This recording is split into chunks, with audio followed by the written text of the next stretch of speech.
नमस्कार मेरे प्यारे प्यारे बच्चों and this is the third lecture of human settlement. मानव बस्तियों का ये तीसरा भाग है। हम बात कर रहे थे बेटा किसकी, रूरल सेटलमेंट्स की। And we have discussed about the factors that affecting location of settlements की बस्तियों को कौन कौन से कारक प्रभावित करते हैं। And there are so many: water supply, land, upland, building material and defence. So in this lecture बेटा we will discuss about the pattern of rural settlements. ग्रामीण बस्तियों के प्रतिरूप या उनके प्रारूप हैं वो किस प्रकार के हैं। इट मीन्स वो किस शेप की हैं, ठीक है ना। वहाँ मतलब वहाँ की साइट है वो क्या है, या फिर वहाँ पर लोग जो है वो किस प्रकार का कार्य करते हैं, जिसके आधार पर एक ही काम करने वाले लोगों की वो बस्तियाँ जो है वो मतलब सेटलमेंट्स है वो इस्टेब्लिश हो गई हैं। ठीक, देखिए अब इस आधार पर हम यहाँ इन्हें अलग अलग क्लासीफाई करेंगे। मतलब आप ये कह सकते हो कि अरेंजमेंट ऑफ द स्ट्रीट्स या houses and other functions in rural settlements is related to its form, environment and culture. कि ग्रामीण बस्तियों में जो गलियां हैं, मकान या ये कह सकते हो कि अन्य कार्यों का विन्यास जो है, इनकी आकृति पर्यावरण तथा संस्कृति से संबंधित होती है। इसीलिए हम जब इनको क्लासिफाई करते हैं तो इसके लिए अलग अलग क्राइटेरिया मापदंड लेते हैं, ठीक है। और फर्स्ट जो हम ले रहे हैं बेटा देखिए, on the basis of setting. Setting मतलब विन्यास के आधार पर।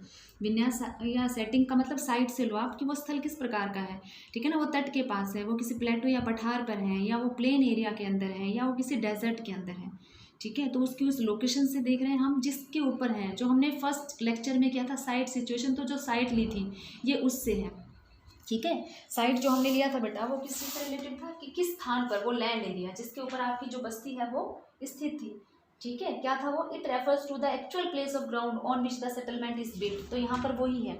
इस आधार पर हम ले रहे हैं कि वो गांव जो है या सेटलमेंट जो बस्तियाँ जो है वो कहाँ पर है, ठीक है ना। पठारी क्षेत्र है, या जिसे हम पठारी ग्राम कहते हैं, वन ग्राम कहते हैं, या मरुस्थलीय ग्राम कहते हैं, या फिर मैदानी ग्राम कहते हैं, ठीक है। Now come to the next बेटा, on the basis of function. Function का मतलब कार्य, नाम से पता चल रहा है कि वो क्या काम करते हैं।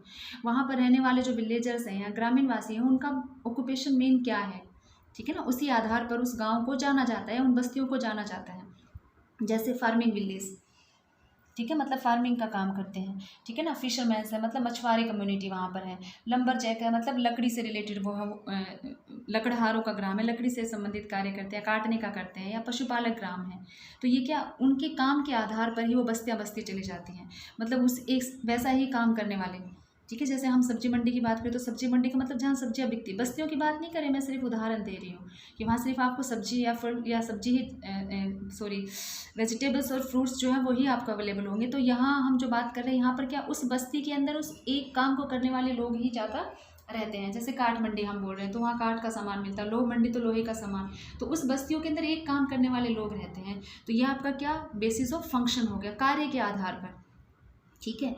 और नेक्स्ट जो बेटा थर्ड है, this is very very important, ये बहुत ही महत्वपूर्ण है, ठीक है। और अक्सर एग्जाम्स के अंदर ये पूछा जाता है, इवन पिक्चर बेस्ड क्वेश्चन भी इसमें से पूछे जाते हैं। कि कोई भी आपको चित्र या इसका डायग्राम दे दिया और आपसे पूछा जाए ये कौन सा प्रकार है बताइए, ठीक है ना। और इससे रिलेटेड जो भी है, इसकी विशेषताएँ हैं, इसके फीचर्स हैं, वो लिखिए।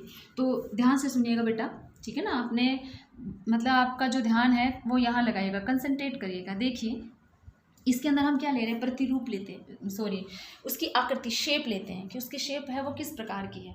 शेप का मतलब घर से नहीं है, जो क्लस्टर ऑफ ड्वेलिंग्स है, घरों का जो समूह है, बस्ती है, जब हम देखते हैं तो वो पूरी बस्तियाँ जो उनकी आकृति किस प्रकार की बन गई है कि एक साथ बहुत सारे घर हैं तो वो एक सीधी पट्टी के अंदर बने हुए हैं, ठीक है ना। या वो किसी तालाब या मंदिर के चारों तरफ बने हुए तो वो गोलाकार हैं, ठीक है ना। या फिर वो एक नदी या यूँ कह लो कि नदी के सहारे सहारे बने हुए हैं, या एक रोड जो है उसके ऊपर दूसरा राइट एंगल पर दूसरा रोड या सड़क आती है उसको काट रहे तो उसके सहारे बने हुए हैं। तो इससे इनकी शेप या इनकी जो आकृति है बेटा वो अलग अलग हो जाती है। तो उसी के आधार पर इनको क्या, आकृति के आधार पर कहा जाता है। रेखीय, ठीक है ना, रेखा के सहारे, वृत्त के आकार में वृत्ताकार हो गया, तारे के आकार की तो वो आपका स्टार हो गया। टी शेप जो आपकी है वो एक रोड पे जब दूसरा काटता है वो हो गया। या डबल विलेज आपका हो सकता है, डबल का मतलब नीचे से नदी है या पुल बनाया गया है, साइड में सड़क है या नहर हो सकती है, क्रॉस शेप्ड विलेजेस, ठीक है। और अब हम नेक्स्ट यही करेंगे, इसी को डिटेल से with the help of diagrams. Now बेटा जी कम टू द पॉइंट, मुद्दे पर आइए आप सीधे। अब फर्स्ट जो हम ले रहे हैं आपकी शेप, लीनियर पैटर्न। मतलब रैखिक या लंबवत कहा जाता है। लंबवत का मतलब लंबी या रेखा के सहारे, जिसे हम लीनियर कह रहे हैं। तो रेखा है वो यहाँ पर क्या है, सच में कोई रेखा या लाइन नहीं है। यहाँ इसका मतलब क्या है, या तो वो रोड मतलब सड़क हो सकती है बेटा, या रेलवे लाइन हो सकती है, या नदी हो सकती है, या फिर नहर हो सकती है। ठीक है ना। रेलवे, रिवर और कनाल जो है, इनके सहारे सहारे दोनों तरफ लोग हैं वो अपने घर बनाना शुरू कर देते हैं। तो ये आपकी शेप जो बन जाती है वो क्या, लीनियर। जैसे this is also given in this picture, जो इस चित्र में दिखाया गया है। ठीक है ना। या कोस्टल एरिया भी हो सकता है कि कोस्टल एरिया में तट के सहारे सहारे लोग अपना मकान बनाना है वो शुरू कर देते हैं। तो ये आकृति या ये शेप जो दिखाई देती है ये आपकी क्या है, लीनियर। ठीक है ना, जिसे रैखिक या लंबवत प्रतिरूप है वो कहा जाता है। लीनियर शेप बेटा is also found along the sea coast, जैसे मैंने बताया तट के सहारे भी होती है। Even the flood plains of river in the hilly terrains are also occupied by linear settlements. और अगर हम भारत की बात करें तो बेटा भारत में यह प्रतिरूप यह सागरीय तटों पर पाया जाता है। मतलब इसकी जो मुख्य गलियां हैं वो सड़क, रेल या नदी आदि के समानांतर होती हैं, और गांव की अधिकांश जो दुकानें होती हैं वो इसी मुख्य गली के अंदर होती हैं। मतलब मोस्टली जो शॉप्स होती हैं लीनियर पैटर्न के अंदर, they are also in the main streets. ठीक है, मतलब वो जो मुख्य गली है बेटा वो उसके अंदर होती है। चलिए आगे आ जाए बेटे। नेक्स्ट देखिए क्रॉस शेप पैटर्न। ठीक है ना, क्रॉस नाम से ही पता चल रहा है, मतलब जिसे आप क्रॉस की या चौक पट्टी आकृति भी कहते हैं। ठीक है, मतलब क्रॉस जो जिसमें बना हुआ है। तो देखिए इसमें क्या है, आपके दो जो हैं रूट्स होते हैं। मतलब found at a this pattern is found at a place where two routes cross each other at right angles, कि एक दूसरे को दो जो रास्ते हैं वो काट रहे हैं। और जो घर हैं बेटा वो इन दोनों के साथ साथ, the houses are built along the routes in all the 4 directions, कि ये दो हैं तो दोनों एक दूसरे को काट रहे हैं। तो देखिए कितने हो गए, 4। तो इसके चारों तरफ घर जो है वो बनने शुरू हो जाते हैं, और बस्तियां हैं वो बस्ती चली जाती हैं। इसलिए ये शेप या जो आकृति है वो कैसे बन जाती है आपकी, क्रॉस। तो इसलिए हम इसको क्या बोलते हैं, cross shape pattern settlements. Come to the next बेटा, स्टार लाइक पैटर्न। हिंदी में हो जाएगा आपका तारक आकृति, मतलब जो तारों की तरह है। मतलब तारों की तरह नहीं बेटा, तारों की शेप। आप सब भी तो तारे हैं ना अपने पेरेंट्स के। ठीक है, लेकिन यहाँ हम बात किसकी करें, बस्तियों की। मतलब बस्तियों की जो शेप या उनकी जो आकृति है वो तारों की तरह है, सेटलमेंट्स जो है। ठीक है, ऐसा कब होता है, देखो जब 2 रूट थे तो क्रॉस बन रहा था, तो बेटा यहाँ बहुत सारे होंगे, तो वो किसी एक स्थान पर आ भी सकते हैं, एक स्थान से जा भी सकते हैं। ठीक है, तो यहाँ पर आपका क्या हो जाएगा कि मैनी रूट्स कन्वर्स एट और डाइवर्स। कन्वर्स का मतलब वहाँ आकर मिल रहे हैं एक जगह पर, या फिर डाइवर्स का मतलब वहाँ से जा भी तो रहे हैं।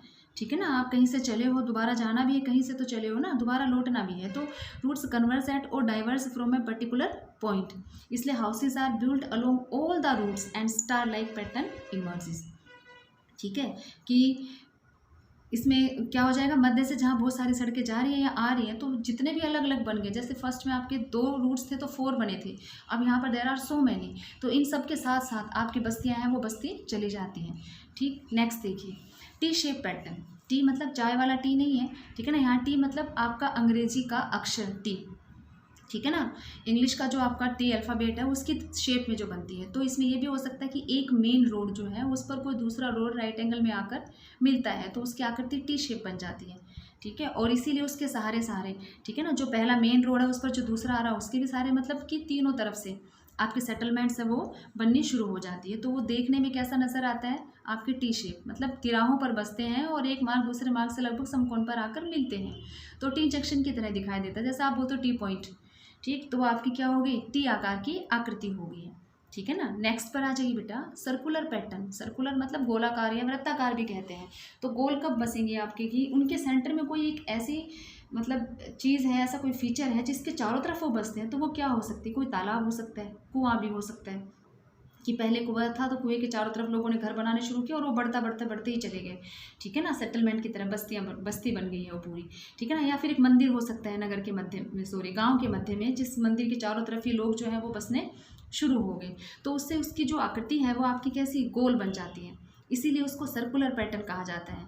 ठीक है ना, झील या तालाब के किनारे हैं उस वो बसते हुए चले जाते हैं, वो भी हो सकता है। या पहले कहा करते थे कि राजा जो है उसका महल है वो सेंटर में होता था ऊंचाई पर, ठीक है ना, उसके चारों तरफ जो है वो बहुत सारे मतलब जो बाकी जो ग्रामीण वासी हैं उनके घर होते थे।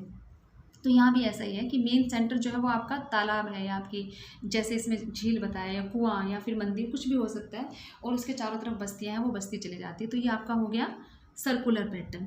ठीक है ना, along all routes, sorry circular जो पैटर्न है बेटा, इसमें देखो मेन सोर्स है वो वाटर भी हो सकते हैं, मतलब स्टेट्स जो है वो रेडिएट करती हैं from the centre in all the directions and such villages are found in large numbers in West Bengal and Uttar Pradesh. ठीक है ना, हम एग्जाम्पल ले रहे हैं, we are taking the example of India, Bharat मतलब फ्रॉम इंडिया, भारत से ले। बेटा come to the last pattern, double pattern. ठीक है ना, जिसे हम युग्म या दोहरी आकृति भी कहते हैं। दोहरी का मतलब यहाँ दो से है। कैसे? When a road crosses a canal और a river through a bridge, houses are built both along the road as well as बेटा कनाल।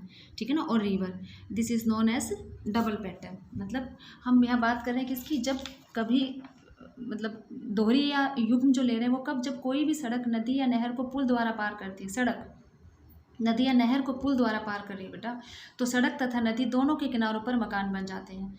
ठीक है, दोनों, इसलिए वो एक जो सड़क है वो उसके ऊपर से जा रही है, नदी के ऊपर से, इसलिए इसे दोहरा कहा जाता है। आप इसे क्रॉस नहीं कहेंगे, आप कहेंगे कि ये भी तो क्रॉस कर रही है। ठीक है ना, पर यहाँ दोहरा का मतलब ऊपर से पुल द्वारा पार कर रही है, ये ध्यान रखना बेटा। तो पुल बना हुआ, इट मीन्स ये आपकी क्या है, डबल शेप है, और ऐसी बस्ती को युग्म आकृति वाली बस्ती कहा जाता है। This is also depicted in the last picture. देखो ये जो 6 बनी हुई है, 6 में जो सबसे लास्ट है बेटा वो आपकी क्या है, डबल पैटर्न की है। ठीक है, लीनियर पैटर्न जो है आपका फर्स्ट हमने किया था रैखिक। ठीक है ना, क्रॉस शेप आपका ये हो गया दूसरा, जिसमें 2 सड़कें जो हैं वो एक दूसरे को काट रही हैं। स्टार लाइक पैटर्न आपके तारा आकार या तारक आकृति हो गई, जिसमें बहुत सारे एक स्थान पर मिल रही हैं बेटा, या फिर एक स्थान से डाइवर्ट हो रही हैं, जा रही हैं। ठीक है, नेक्स्ट देखिए आपका टी शेप्ड हो गया, जिसके अंदर आपकी क्या, एक पर्टिकुलर आपके कोई भी मेन रोड है उस पर आकर कोई दूसरी मिल रही है, उसको काट रही है, तो आपका वो क्या हो गया, टी शेप। नेक्स्ट हो गया आपका सर्कुलर पैटर्न। हमने कही थी तालाब, नदी या वेल या पोंड या लेक, उसके चारों तरफ ठीक है ना बस्तियाँ जो है वो बस्ती चली जाती हैं, तो आपका क्या हो गया, सर्कुलर पैटर्न। और डबल पैटर्न बेटा हमने अभी अभी किया है। तो ये सब आपकी क्या हो गए, बस्तियाँ हैं, उनकी आकृति के आधार पर, उनके मतलब प्रतिरूप या उनके प्रारूप कई बार पूछ लेते हैं। तो इसमें से कोई भी पर्टिकुलर एक पिक्चर देकर आपसे पूछा जा सकता है कि यहाँ बताइए कि which type of this settlement, ये किस प्रकार की बस्ती है। ठीक है, तो ये आपको with the help of diagram आपने किया, तो ये डायग्राम आपको ड्रॉ भी करने हैं, आपको आने चाहिए। तो बेटे यहीं समापन करते हैं इस लेक्चर का। ठीक, अब नेक्स्ट में मिलते हैं।